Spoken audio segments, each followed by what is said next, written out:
Welcome to Simple Conversation with ASG. Hello, hello. Can you hear me?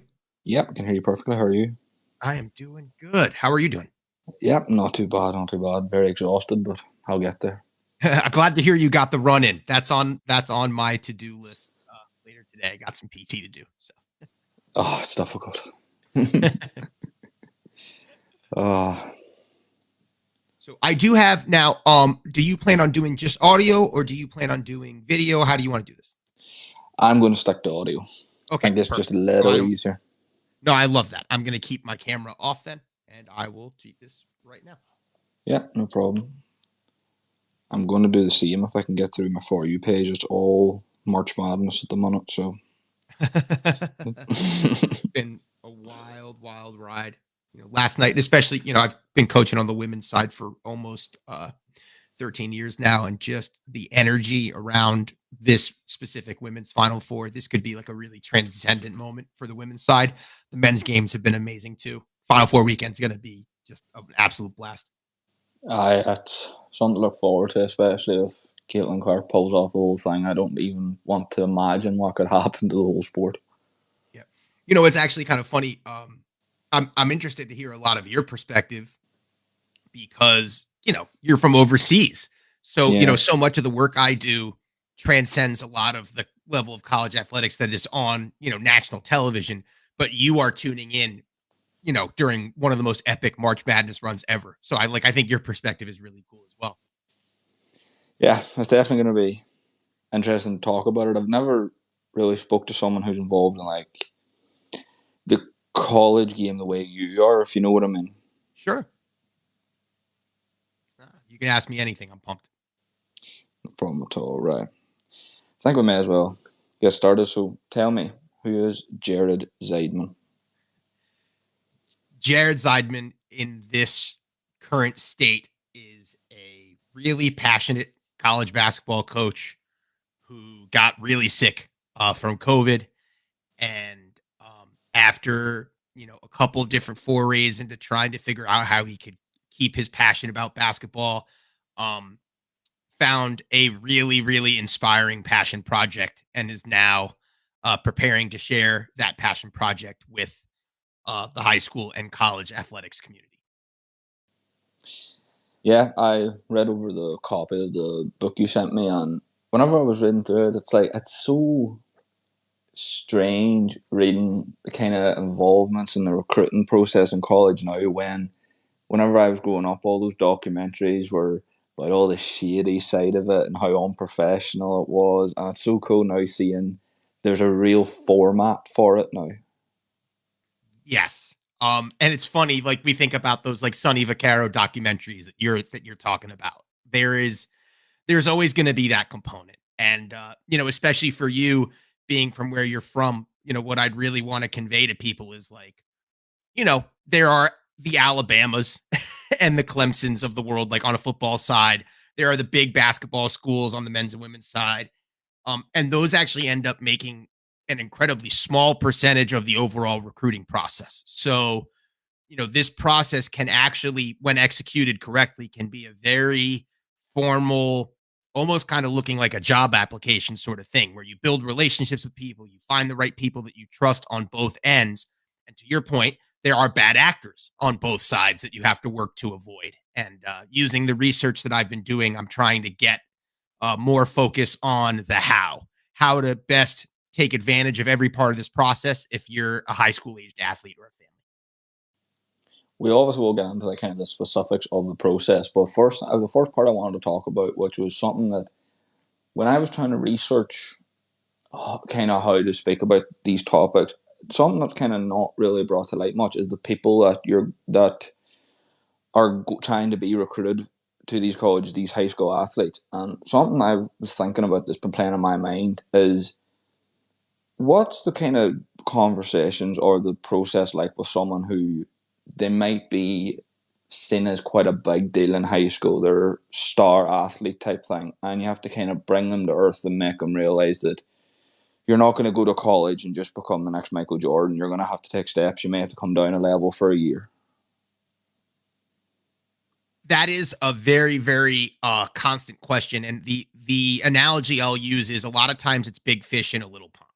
So one of the things I try to point them out to is a very important piece of data right off the rip, which is that college coaches overwhelmingly do not value your stats as a high school athlete or your high school, like where you actually played at.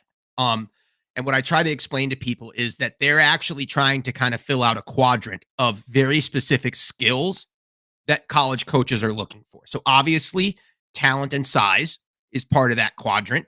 And there's going to be a different floor and a different ceiling depending on the division. So there could be a great scoring Division III guard that there wouldn't be a home for that Division III guard on a Division I team because of potentially a speed difference, a size difference, something like that. So that's part of the quadrant. But the other parts of the quadrant are literally about attitude, work ethic, your level of resilience. And these college coaches are trying to figure out whether or not they can grow you in their system. And a lot of times that's your soft skills. So a lot of times I'm actually talking to very talented young people who haven't developed enough of the soft skills, and I'm giving them exercises and challenges to grow those. When you were talking about specific skills, the names that came to my head were two people that were playing in March Madness this year. They've both been knocked out, but Jared McKeon and don't remember the other guy's surname, but Jack something. He was hitting all the 3-pointers. And for Oakland, yep, with the dynamite haircut. Yep, those are the people that are coming to mind because those two have skill sets that people will look at and they're probably like, he's trash, he's not going to be a number one pick. But if they make it to the NBA, like those could be like phenomenal role players. And I wouldn't imagine maybe someone in high school who's maybe looked at kind of like a king or a queen in that school. I don't know how well they could adjust to hearing that news. Is it an uncomfortable conversation you have to have with them? 100%. And I try to, like, me as a person, I take the work that I do very seriously, but I don't take myself very seriously. Like, if you look deep enough into my social media, you'll see that I dressed up in an inflatable Tyrannosaurus Rex costume this past Halloween. I saw that. With the coaching staff.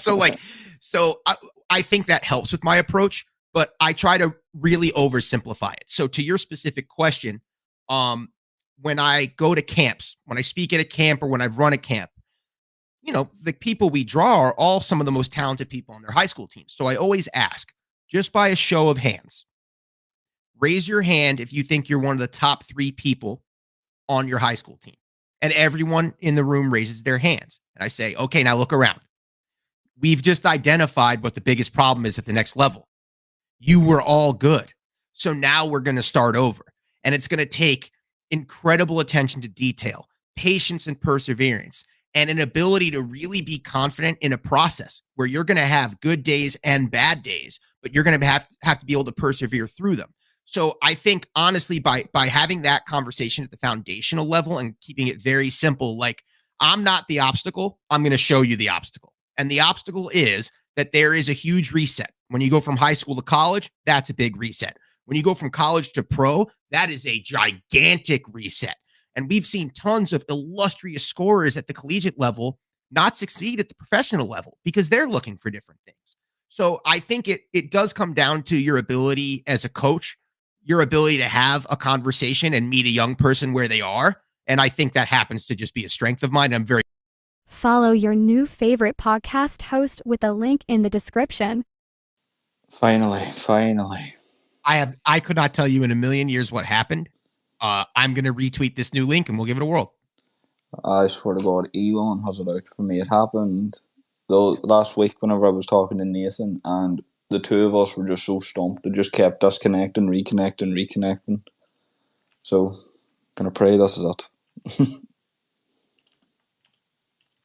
I'm reposting it now. And start from wherever you want, dude. We can do it however you want. But let me think where I got back. I done a lot of swearing on Elon's knee in there. Where was I? Well, the last thing you would ask me about was like if it's hard to have that conversation. That's where I was, right? So I'll go from where I got the idea for the question from. Sure. I was watching Last Chance U, the basketball version, and there was a few people in it that were kind of I don't know if I would call them stars coming out of high school, but they kind of remember those people that were coming up from high school that were posted all over Ball is Life and Bleacher Report.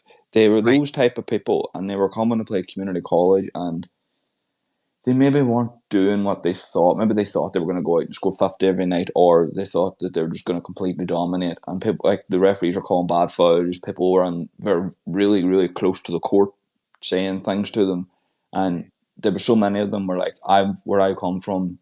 I'm treated like a king. They roll out the red carpet for me. This doesn't happen." And it then switched to someone talking to the camera, and they were saying like that is kind of the biggest killer of amazing talent and potential in basketball, is having to take that step down and realizing that maybe you weren't just what you thought you were.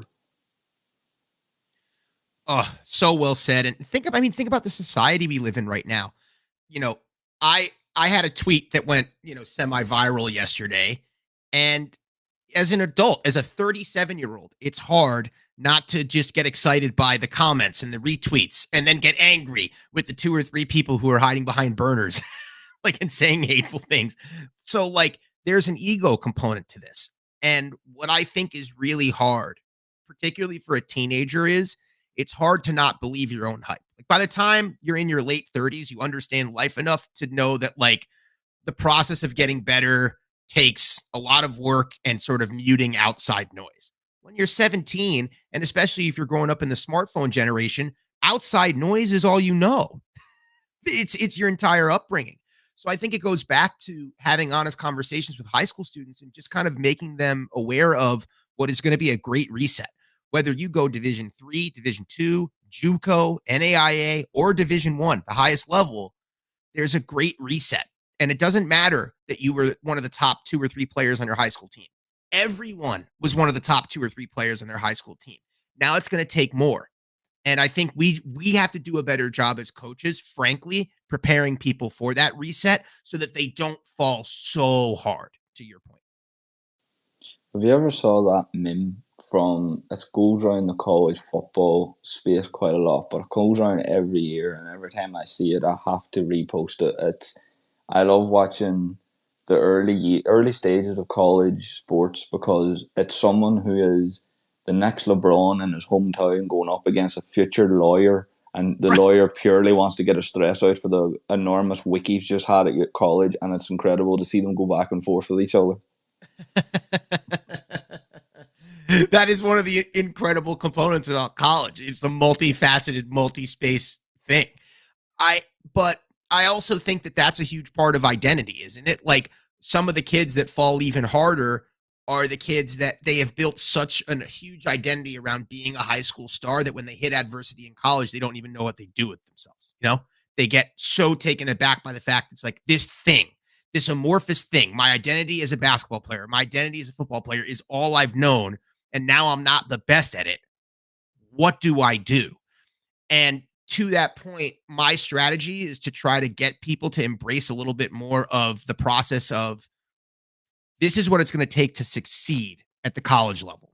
And if you start practicing these things at the high school level, I believe your recruiting process will take care of itself, because you'll start displaying the good habits that college athletes have, and you'll have a little bit better of a mentality around it. I think if you avoid those things and you believe your own hype, to your exact point, that's when you interact with the other components of the college campus community, and you basically go, oh my goodness, what the hell is this place? Most does social media play into that particular process? It's challenging. And I'm willing to share this because, I'm in literally the second month of trying to put social media content out between Instagram and Twitter. And I did a lot of market research, and some of my competition, I literally see them post not only inaccurate things in their content, but I literally saw a guy who promotes a very reputable concierge recruiting service, reputable at least in terms of his following. And some of his advice that he gives is literal recruiting violations. Like, if you followed his advice, you'd either get yourself or the coaching staffs in trouble. So I think the biggest problem with social media is there's really, really good content, but there's also really, really bad content. And a lot of times the really, really bad content is shiny. And the people that make that shiny bad content speak confidently. And it's very easy to fall for what I call the Instagram okie doke. And I'll give you a great example. People idolize Kobe Bryant. If Kobe Bryant were here and on social media, he'd be the first person to tell all these people not to buy into what they see on social media. And all he did was spend more time working on fundamentals than anyone else in his orbit. And that's how he became a GOAT. But that's not what a lot of people want on social media. They want the instant gratification. What's it like having a conversation with someone who's trying to get recruited about social media? Because I can imagine they're very deer in headlights. They want the big market somewhere they're going to be seen a lot, and they want to record kind of everything. They want the highlights. But how is it kind of more, no, I wouldn't say bringing them to earth. I would more putting some knowledge in their head about how that's not really the main game anymore. I try to tackle it in 2 steps. Step 1 is I try to teach them how they can leverage social media to help themselves. And I'll go over that briefly here, just for anybody that's listening, which is you have a profile where your basic information is in the bio. It's a picture of you, and then you're updating content with highlight videos, upcoming game schedules. You're following coaches that represent schools that you're potentially interested in attending. And you're just kind of taking proactive steps to build little networks and get your name out in the right channels. So thing 1 is how you be proactive about it. Thing 2, I find myself constantly encouraging young people to run their race. And the way things like this tend to work, I'll give you some examples. There's a very talented guard in our region. She's undersized. So she has AAU teammates that are not as good as her, but have gotten offers because they're bigger and more athletic. And I constantly tell people like this person in that situation, you have to run your race. You have to trust that if you do the work that you're supposed to do to get noticed, that this process will take care of itself for you. College recruiting from the coach's side is trying to land the biggest person you can and the best person you can, and then working backwards from there. So oftentimes it's the most solid players with the most stable games that end up getting the latest offers because there's no wow factor. They're not gigantic. They're not the fastest kid. They don't do crazy bouncy moves. And the problem is if you just look, whatever you look for on social media, you're going to find it. So if you open up social media and you just see all these other kids that have more offers than you, that's going to put you in a super negative headspace. You have to put your blinders on and you have to run your race. And if that means limiting your usage of social media, then I can't recommend doing that enough. The reason I asked it was I followed a conversation a couple of nights ago it was on Twitter originally, but it moved to Instagram, and it was so entertaining. They were saying that the question they put up was, do you think the LaMelo Ball, Lonzo Ball, the Ball family ruined recruiting and kind of showcasing skills in a way because they were putting such kind of a sparkling light, like lens, so everything was documented, and people now think that is how you get your name out there because you can see clearly where 2 of them have gone. Yes.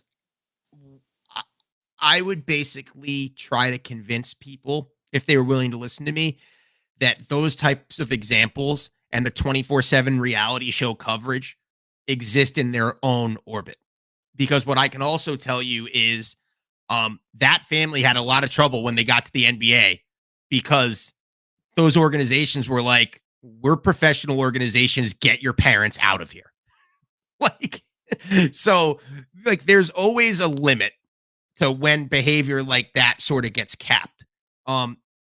My opinion of the Ball family is that, the dad, it was very important to the dad to just be famous. There was no such thing as bad PR, and this is what he wanted, and he wanted to build a brand out of his family. I think that there's some luck involved in terms of, his family was talented enough where it kind of paid off. But there's a lot of parts of that endeavor that went wrong. I mean, you remember they tried to launch a sneaker company and the sneakers were terrible. My God. A lot of his and both of his kids, God bless them, are often injured. Riddled with right? injuries. Yep, and they have trouble staying healthy. And here's actually a really interesting thing, and I don't know how familiar with this research you are, but there is actually some really compelling scientific data from the National Institute of Health that promoting and living that 24/7 hoops lifestyle is actually physically harmful to you. There is tons of new data that would suggest that high school aged kids be multi-sport athletes because single sport focus year round is destroying certain joints. Shout out to the Ball family, specifically your knees. So there's really, really interesting stuff. And I try to just convince recruits that a family like that, they exist in their own orbit. That's not you. That's more than likely not going to be you. If that's what you want, frankly, maybe I'm not the right service for you. I want to teach you how to be a proper teammate, a proper athlete, so that when you get to the next level, you can focus on being successful at the next level rather than just trying to constantly feed your own hype machine. Do I think that young kids see the big baller brand and think it's cool? Yeah, I do. And it scares the hell out of me. I think it's going to, if it hasn't already, became more popular and more lucrative through something that, well, I suppose we sort of touched on at the start, but the whole money being involved now in college sports, where now people can see that they can almost become an athletic influencer through social media, whereas obviously some time ago you were never allowed to do that as a college level. So I think maybe now people are more going to be, I don't know if I would say it is similar to the Ball family. I would say it's more a little bit similar now to Jared McKeon, who's pretty much he's expressing his own personality and controversially signed with a makeup brand. But right. I think that kind of orbit of social media is blinding people a lot now, where they're probably thinking, or I don't know, obviously, I personally don't know, but I've seen it quite a lot in studies that people are now thinking that if they're not going to go and be the star and have NIL kind of falling out of their pockets, it's not worth their time. It's a very, very interesting back and forth. So the health adventure that sort of led me to changing gears out of coaching and into this consulting thing aside, I would share with you that the reason why I got into coaching first was because my favorite thing to do is teach leadership. And I found over time that my favorite place to teach leadership was on the basketball court. And I have seen so many young people leverage positive experiences on a college basketball team into great professions and great jobs where they stood out as leaders and go-getters. And I believe that the soft skills that you pick up in sport are the reason why you could be more successful after your sport. To your point, I think there's a major reckoning on the way for Division I athletics. In my opinion, I actually think lower level athletics are going to be fine, but I think there is going to be this prospect of, well, what's it worth? Do I want to participate in this extremely high level thing without, getting the money? Let me also say to you, I've never had a desire to coach in the Power Five because I didn't want to be involved in any conversations like that. So, like, if I were to give you my crystal ball and what I think is going to be, in the future, I think there's a really good chance that the NCAA, as we know it, dissolves and the Power Five conference schools kind of become their own thing. And they appeal to whatever those players are that want to go for that NIL. And everybody else kind of participates in a more, and I put this in air quotes because it's not really amateur, but a more, quote, amateur model. And I think with changes to the transfer portal, if a kid gets good enough and has an opportunity to make money, then they go to one of those schools. And I think that that's the change in the orbit that will accommodate that fear you're talking about. Yeah, I'm very, very on the fence about the whole NIL thing. I do think that college athletes, especially at the top, like maybe 1 to 5%, they do deserve some form of payment for their talent. There's some of them that are just they do incredible things that are pretty much pro players already. But I am kind of against it in the way that it's not really a level playing field, but it may encourage something that I don't understand where this tradition died or why it's died. It may provoke people to do a full 4 years in college more again. Yes. You're really kind of hitting on my why, honestly, in terms of leadership and personal development. My philosophy with NIL is simple. I think NIL, once there's better legislation around it, I think NIL is really designed for the schools that are clearly generating like cartoon Scrooge McDuck levels of revenue off of the players. And if you're a player that, deserves, to see some of that money because you helped the school make it, then by all means you should go for it.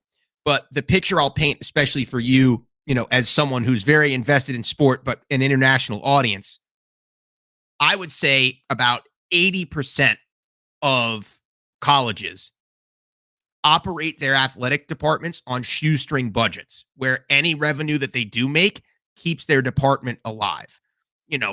Most of these places, even on the men's basketball and men's football side, they operate out of expenses. They don't sell out their stadiums. They don't have salaries to give these players. So I think that some of the responsibility on people in my position and middle people is making sure high school aged kids and their parents understand what this actually looks like. And especially if you want that money and you want that bag, you better believe that these people are expecting 50 times more from you now. And there's a lot of people that are competing for it. For me, I'm much more comfortable in my lane where come to our program. We're going to get you awesome gear. You're going to be a really reputable member of the campus community. You're going to play for a great program, and you're going to be an ambassador, and you're going to learn all these life skills that after you graduate, you're going to crush it as a professional in whatever you try to do professionally. I think that's my lane. And I would agree with you that I think it's still very early to try to make sense of the whole NIL generation. And I certainly don't, I don't love all of it. That's for sure. I certainly want kids to be paid their fair share. I want them to have an opportunity to have endorsements. But, I think what happens is a pendulum swings. And right now we're on like a very extreme pendulum side. And we got to see what this looks like when it starts to swing back.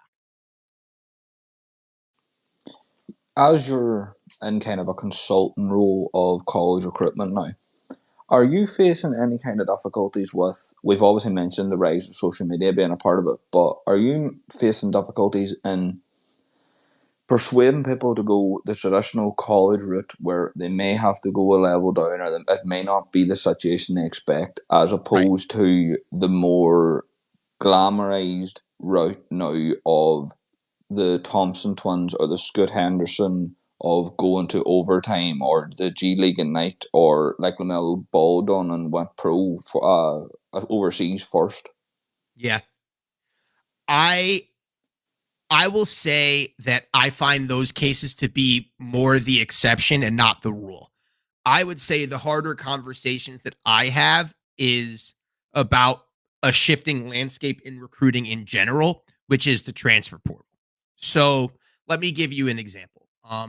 If I'm talking to a high school athlete, or I am at a camp and evaluating somebody, or I'm watching, and just like in my old job, if I'm literally just scouting, if I'm watching two teams without previous experience of any of the players on either team, and I'm just taking notes, the types of things I'm taking notes about, once I gauge whether or not you're talented enough, like that's the cover letter. Then it's the resume. Are you talking? Are you engaged? What do you sound like? What does your body language look like? And in general, I think that high school aged kids don't have a sense of urgency on developing those things. I don't blame them. When I was 16 years old, I did not have a sense of urgency on developing those things. True story. My mom told me that my voicemail should be more professional. And when I was that age, I literally made a voicemail that said, "My name is Jared Zeidman," and my mom said I should have a more professional voicemail. And that was the end of the voicemail. So I don't blame them. I was exactly like this. Here is what has changed, though. In the height of this NIL stuff, transfer portal rules have changed, and there's no more penalty for either transfer sit-outs in general or multi-year transfers. So you can transfer as much as you want, and there's no penalty. There's no redshirt year. So a coaching staff now has permission to rebuild their roster over and over again. So the sense of urgency I want a high school kid to think about is you're no longer just up against other high school kids. Last year, 20% of Division I men's and women's basketball was in the portal. 20%. That is literally 3 kids per team. That's 1 member of every starting 5. If half of those kids land in a new place, then that means every year 10% fewer high school kids get recruited. So what I'm trying to explain to them is, I know what I'm asking you to do is tough, but if you do not start thinking differently about this, it's not the high school kid you're going to lose out to. It's the college transfer you're going to lose out to. And that's why I'm so impassioned about wanting to get young people to step their game up.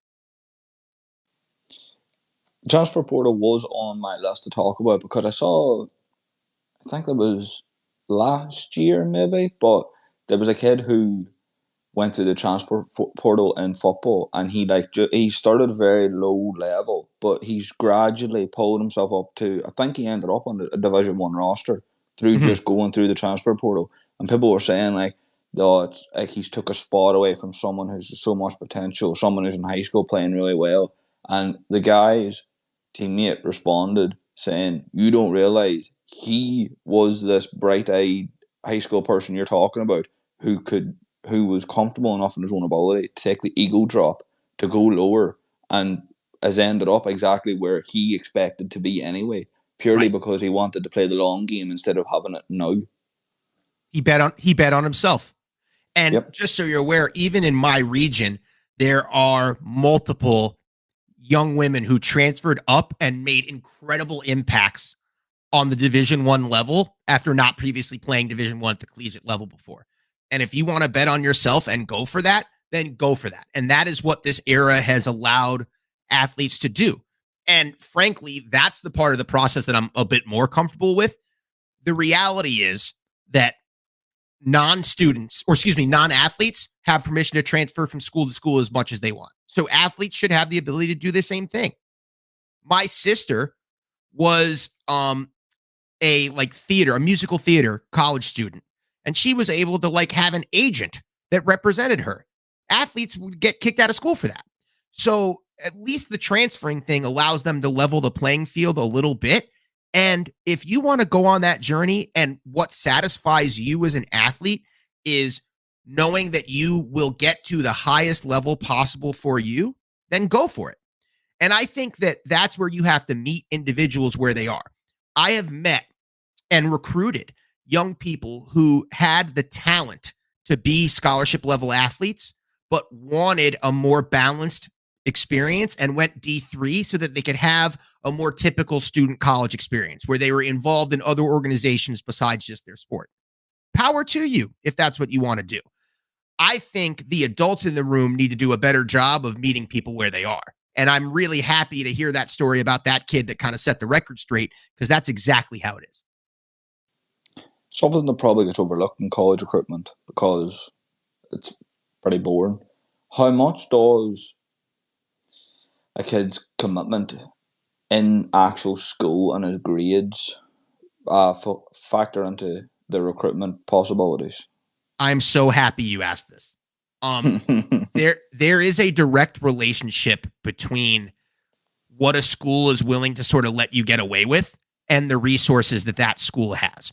So I'll call your attention to something which is the division minimums. So there are all these compliance centers and stuff online. And if you want to go Division I, Division II, it will tell you sort of what your minimum requirements are.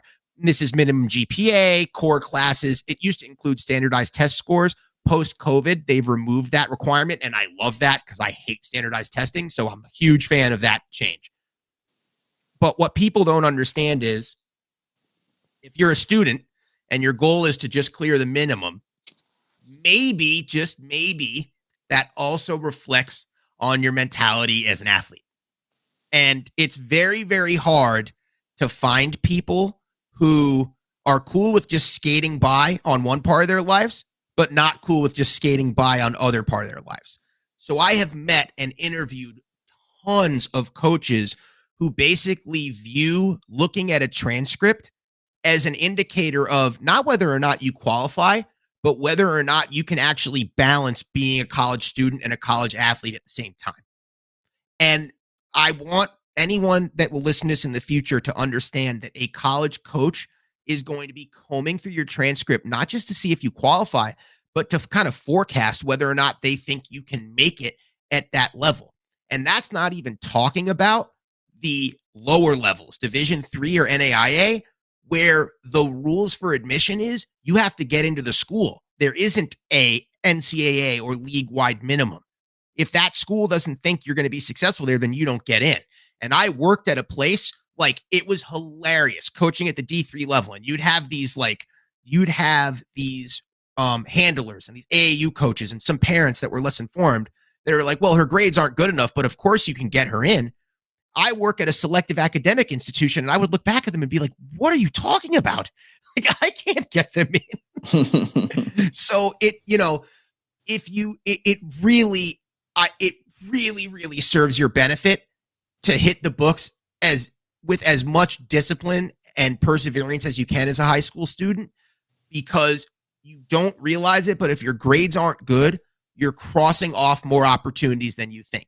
Now, again, at some illustrious Power Fives where there's tons of resources and they have their own academic mentorship just for their team, maybe they're more inclined to take that risk. But again, that's the exception and not the rule. We went into the logistics of recruiting and basketball at the college level as a whole. So I'm going to play a little bit of devil's advocate now. And you've mentioned your coaching experience. So I want to ask you, how much does the personality and the person themselves play into not just their college hopes, but their basketball hopes in general? Way, way more than the average person thinks. And I'm going to give you some data here. This data is going to appear in the book, and it's really important for any young person to hear, which is the average head coach, when they interview you, when they talk to you on the phone, when they have you on campus, is actually evaluating you on how engaged you are. So that includes what types of questions you're asking, what kind of body language and eye contact you're sustaining. And then of note, whether or not you're doing the talking or your parents or your coach is doing the talking for you. It's basically a way that they sort of snap judge, is this person an adult? And college coaches are able to make snap judgments because it's a buyer's market. There's always more recruits than there are spots. So even though it's not fair, it's kind of the breaks, and it's very similar to a regular interview process as you become, a young adult into your early adult lives. I'll call attention to some of my favorite players that I interviewed for the book, and they are also some of my favorite players I've ever coached. They were players that were dead set on letting their AAU coaches be the people that networked them with coaches at the collegiate level, but then said, okay, I got it from here. They did all the talking. They sent the texts. They set up the calls. And it was refreshing as a coach to be like, wow, I'm talking to an adult. And I'm not the only coach that felt that way, because we talked about the quadrants with talent before. Well, I have found in my research that you can overcome the talent quadrant by being more engaged. There are coaches, especially if they feel good about their rosters, that will pick up kids that are more self-assured, more self-spoken, and more engaged because they identify those kids as future team leaders. So it is a huge, huge part of the process. It was on my mind because as I was kind of going through Twitter this morning, looking at the aftermath of last night, there's a big meme going. It hasn't really blown up yet, but I imagine it will as the women's bracket of March Madness progresses. But they're making fun of Caitlin Clark's celebration after she hits a shot. And they said it's that they're looking at people who are making faces into the camera and throwing up weird dances and things like that, and they're saying Caitlin Clark, talent-wise, is on LeBron's level, but media personality-wise is Brian Scalabrine, because all she does is fist pump after she's had the three-pointer and walks away. Mm-hmm. But I don't think people realise that kind of shows the type of person she is. Well, and also maybe, and I think the types of people that have these opinions have never really been in a competitive space with their adrenaline pumping like that. Like, I think that the most successful athletes I've ever seen have to tap into a bit of a persona. I'm going to use this example because I grew up on it, like almost kind of like pro wrestling. Like when you step on the court, it's almost like you're an elevated version of you. And your adrenaline kind of carries you through that. I have loved I don't even think these two people are rivals in real life, but I'll call it what the media calls it, which is the Angel Reese Caitlin Clark rivalry. Yes. It has been amazing for our game. And those are two people who, when their adrenaline is going, they are elevated versions of themselves. If you believe that Caitlin Clark wanders around her day-to-day life, not playing basketball, doing the John Cena "you can't see me," and and fist pumping and arguing with refs, then I don't know what to tell you, right? Like that's just not how this works. There's in my office, there's a giant sign that says "Emotion is contagious." I was a fiery coach. I like coaching fiery players. And it's a passionate game. And by the way, if you have any of those things to say about Caitlin Clark, you better watch a men's game and watch the crazy things that these guys do. Like pardon my language, I'm gonna take one kind of semi-swear, but like the hug my nuts dunks that these guys get away with, like everything on the men's side is one gigantic D-Generation X wrestling promo from the late 90s. So, pick your poison. I'm totally fine with it, though. I say let it ride. I'm all for the personality. Yeah, I just loved watching it because people were really they were doing that, and the Angel Reese Caitlin Clark back and forth, and it's so weird seeing this kind of popularity rise so much over just two people kind of having a rivalry. Like I don't think that people are really. It's not that people aren't interested in all their teams. It's kind of like, when these two are playing, all eyes are on them, and it's so cool to see it because they don't. I don't think people have clocked yet. These two are going to be in the pros very soon at the same time, so It's going to keep going for quite a long time. And I've seen an Instagram post about it.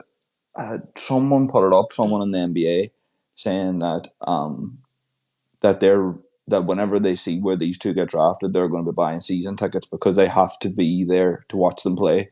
And it's almost kind of like that.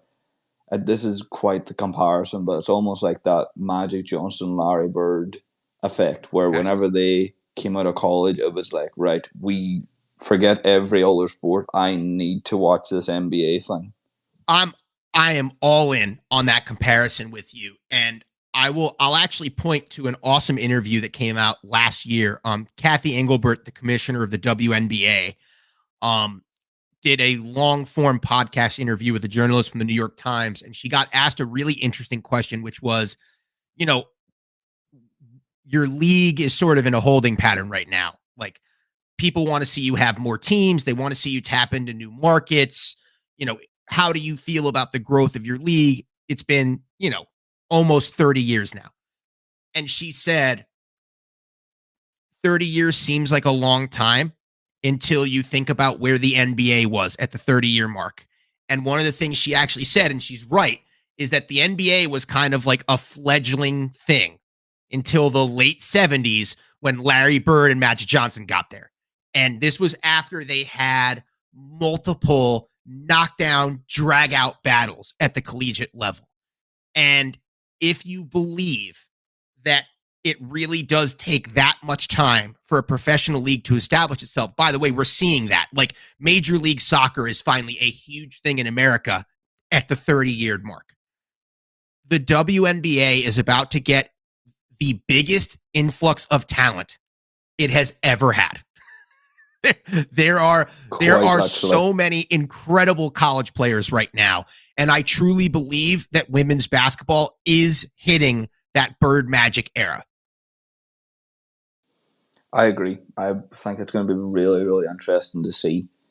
But it's almost though like it's not just a professional game that's hitting it, and it's not just the women's college level that is really growing in popularity. It seems like college basketball as a whole is really growing in popularity. I've seen it especially this year with March Madness.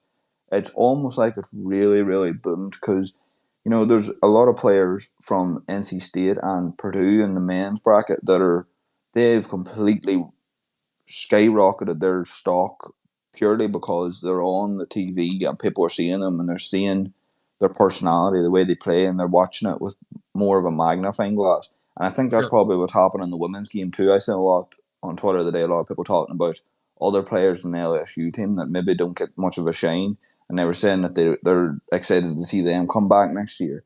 So I think maybe the social media area, maybe it is provoking a little bit of flamboyancy and a little bit of ego, but it also is going to bring attention to those people that I wouldn't say they're more boring, but they maybe just don't have the star power these other guys do have. I think you're touching on, in my opinion, my favorite part about the internet. I'm going to ask you a question, and no judgment whatsoever if you haven't seen it, but have you ever seen the television show Breaking Bad? Of course. Okay, thank you. That makes me so happy.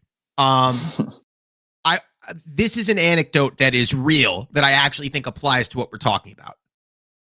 That show was on the verge of being canceled like over and over and over again, and no one was watching it. But thanks to digital television, when Breaking Bad was in its 4th actual season, all of a sudden this crazy social media buzz about it happened.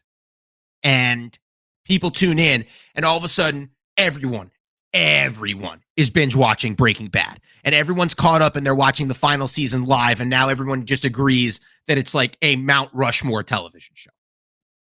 And I think that is what's happening right now with women's basketball. I was in the building. It's such a fun memory in 2016 when Morgan Williams hit that buzzer beater. And that was the first UConn loss in like 100+ games. And since then, there has just been this buzz of people like, you may have dismissed previous generations of women's basketball. You got to check it out. These kids can go. There are hoopers playing. And slowly but surely, people have been getting there and getting there and getting there. And to your point, we now have, I think, the spark, which is these 2 or 3 incredible, transcendent personalities. Juju at SC, Caitlin Clark, Angel Reese. There's more. I think HVL is there. I think Paige Beckers is there. But these incredible sparks that are now like, okay, this has gone from this is a good product to this is season 4 of Breaking Bad. Like this is must-see television. And I'm just so happy to be seeing it, evolve the way it is, especially after being a part of it behind the scenes for so long. Yeah, I definitely do think that this year is definitely took off. But I think a big part of it that's been really, really underlooked is the woman basketball player that went against Steph Curry in the 3-point contest. Right. Because I think everybody coming in was like, she's going to get absolutely destroyed in this. But she pretty much forced Steph Curry to put on an absolute clinic. He had no other choice. If he was a second off, he was looking down the barrel of a pretty embarrassing news report. Right. She outshot everyone in the men's 3-point shootout except Steph Curry. It was incredible. And isn't it cool? Like, I'm sure this appeals to the competitor in you. Isn't it cool when you have those moments? Like last night's game between LSU and Iowa was a magnificent game. And isn't it cool that it was? Isn't it cool that when Sab had that spotlight on her at the All-Star game that she showed out? That's where these female athletes are right now. They do not shy away from the spotlight. And I'm so happy that more people are seeing that. Yeah, I do see the competitiveness coming. I think maybe that is why it's getting a lot of shine, because the men's league is being crowded quite a lot by money and kind of like super teams and things like that. So maybe it is taken away from the competitiveness a little bit. But I Mhm. think that is where now people are thinking, right, if I want to see kind of, high action, entertaining basketball, the NBA is where I go. But if I want but for those real basketball heads that are thinking I want to come and see two people really go at each other, I think now they're going to end up pivoting to the WNBA. Yeah, and I mean, to me, it's like the indie rock person in me, right? Like you can get in on the ground floor, and sometimes that's a cooler feeling. Like I remember seeing, Janelle Monáe in a in like a 800 seat venue in Buffalo, New York, and it was the coolest thing ever. And then 2 years later, Janelle Monáe is like one of the faces of R&B in America, right? And she can be anywhere she wants. Like I've always thought that was kind of that cool, like underground, get in on the ground floor thing. And I think a lot of people that got in on the ground floor with the women's game are in for a real treat right now. So we'll round this out by asking something that I've been kind of avoiding asking myself. But what state do you think the NBA goes into when LeBron decides to retire? Because he's hinted at it now that he's a lot closer than people think. I've been thinking about this a lot actually, because I grew up a gigantic Knicks fan, and then when the Liberty were invented, I became a big Liberty fan as well. And the Knicks are having a great year this year, playing like gritty old school basketball, which I love. I don't know if you caught this, but the commissioner of the NBA, Adam Silver, this is probably a month or so ago, did an interview where he called out the current developmental model in America for basketball players. And he point blank said, overseas is developing fundamental skills, developing team players, and developing the game of basketball better than America is. And we need to re-examine our club models, our AAU travel models, and we need to do a better job of getting our players prepared. I am concerned that the NBA is actually going to be in a bit of a lull because there are so many substantial and exciting players, but the basketball itself is really ugly sometimes. And it's crazy to see, like, for example, this year, the Knicks are such a knockdown, drag out defensive team. When you see the Knicks play a team, it's almost like the Knicks drag a team to hell with them. whether they win or lose, they just, like these teams go on an emotional roller coaster when they're forced to play a team that kind of plays a more fundamentally sound old school style of basketball. LeBron James, to me, is the torchbearer of that. He's the last one left. He's the last one from that generation of, I became great because I was the most fundamentally gifted player in every statistical category. And I remember when LeBron came in the league and could not shoot. Like LeBron, it was always thought that he would be a transcendent player, but he worked himself into, to steal a baseball term, like a 5-tool athlete, someone that could be incredibly effective from everywhere on the floor. And I think that the NBA actually has some work to do in cultivating more athletes like that. I think the European market is going to maybe pave over those cracks, because you look at the European players now in the NBA. There was a point where the entire top five in MPV and the MVP rankings this year was all European players. And you look at a lot of them, look at people like Jokic and Giannis, and especially Luka, they're all fundamentals. There's almost no flash in them. And I think things like that are probably going to pave over the cracks a little bit, but there will be quite a hole when LeBron does walk away, because this may sound a little bit controversial, but there almost will be no one left to hate. People like the NBA because they like to put LeBron against Jordan, and they like to find a way to hate on LeBron. So yes, having that where he's not there anymore is going to be a problem. But however, there is a Frenchman in the NBA that looks like he could maybe become that Wemby. pivotal feature of the NBA. Wemby. They hate. Well, and let me actually, you called attention to two European players who I love. You mind if I shine on Luka for a second? Because I think Luka does some amazing stuff. Of course.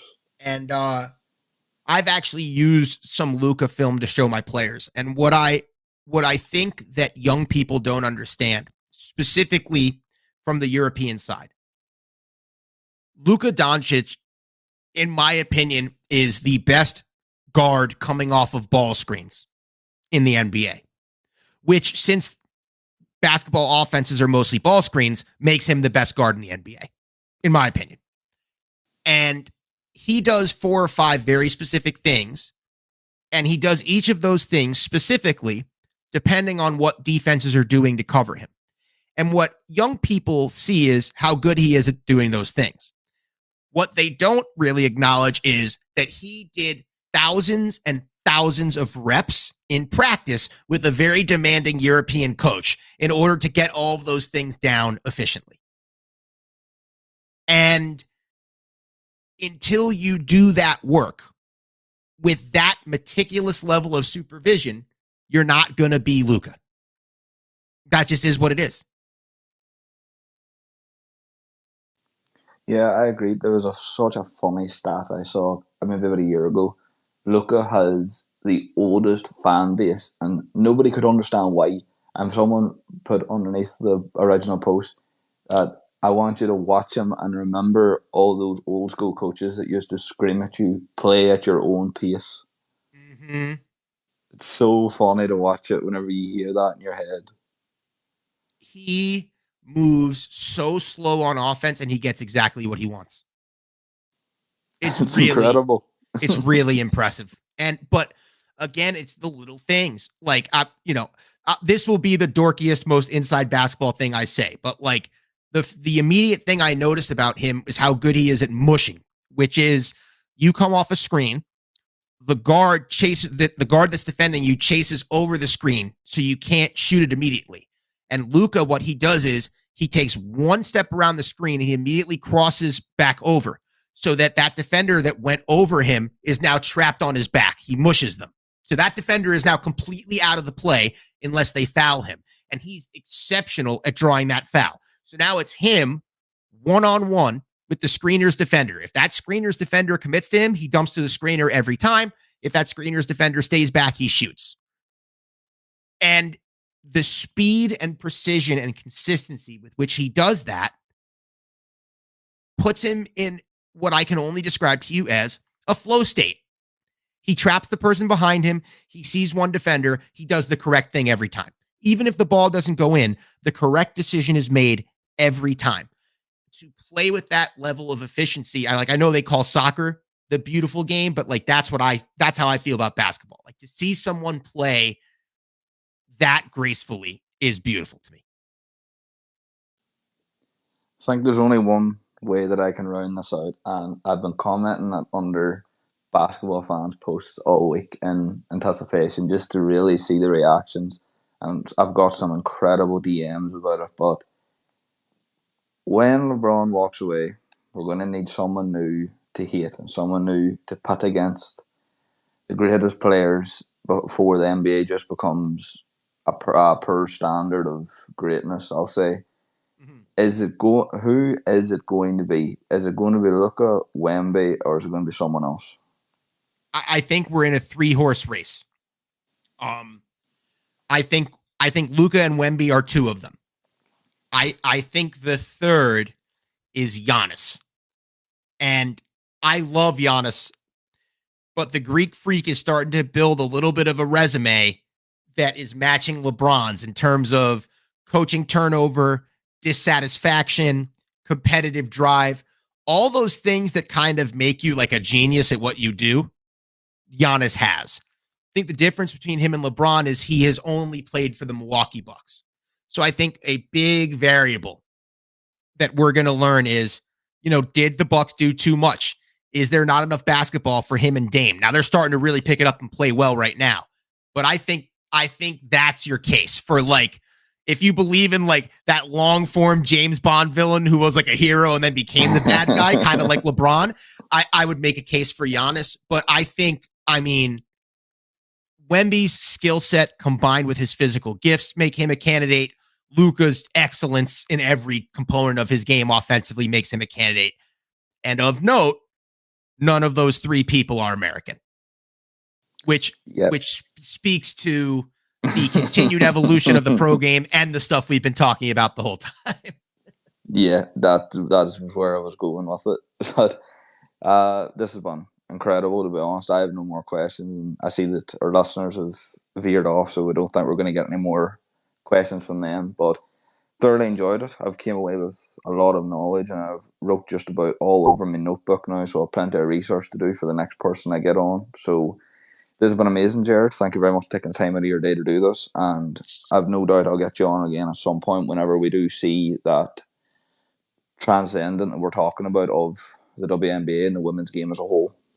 Absolutely. Thank you so much for having me. And I really appreciate it, and we'll definitely stay in touch. Always a pleasure. Thank you very much, Jared. Bye. Take care. Submit your questions to simpleconversations.asg@gmail.com.